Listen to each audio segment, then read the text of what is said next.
ಕಾಯಕವೇ ಕೈಲಾಸ ಅಂದರೂ ಬಸವ, ಅದರಂತೆ ನಡೆದರೂ ನಡೆದಾಡೋ ದೈವ. ಕಾಯಕವೇ ಕೈಲಾಸ ಅಂದರೂ ಬಸವ, ಅದರಂತೆ ನಡೆದರೂ ನಡೆದಾಡೋ ದೈವ. ಕಾಯಕವೇ ಕೈಲಾಸ ಅಂದರೂ ಬಸವ, ಅದರಂತೆ ನಡೆದರೂ ನಡೆದಾಡೋ ದೈವ. ಕಾಯಕವೇ ಕೈಲಾಸ ಅಂದರೂ ಬಸವ, ಅದರಂತೆ ನಡೆದರೂ ನಡೆದಾಡೋ ದೈವ.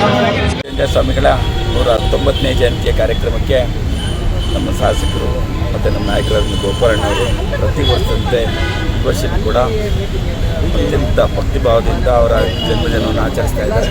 ಹಾಗಾಗಿ ಇವತ್ತಿನ ಮಹಾಲಕ್ಷ್ಮಿ ನೋಟಿನ ಎಲ್ಲ ಮುಖಂಡಗಳು ಕೂಡ ಸೇರಿ ಅವ್ರ ಬಸವಧಾಮದಲ್ಲಿ ಸೇರಿ ಪ್ರತಿ ವರ್ಷ ಅವ್ರ ಜನ್ಮದಿನವನ್ನು ಇಲ್ಲೇ ಆಚರಿಸ್ತಾ ಇದ್ದೀವಿ. ಇವತ್ತು ಅದು ಹೆಚ್ಚಿನ ಸಂಖ್ಯೆಯಲ್ಲಿ ನಮ್ಮ ಮುಖಂಡಗಳು ಸೇರಿದ್ದಾರೆ. ಅವರ ಆಶೀರ್ವಾದ ನಮ್ಮೆಲ್ಲ ಮುಖಂಡರ ಮೇಲೆ ಇರಲಿ ಅಂತ ಕೇಳ್ಕೊಳ್ತಾರೆ.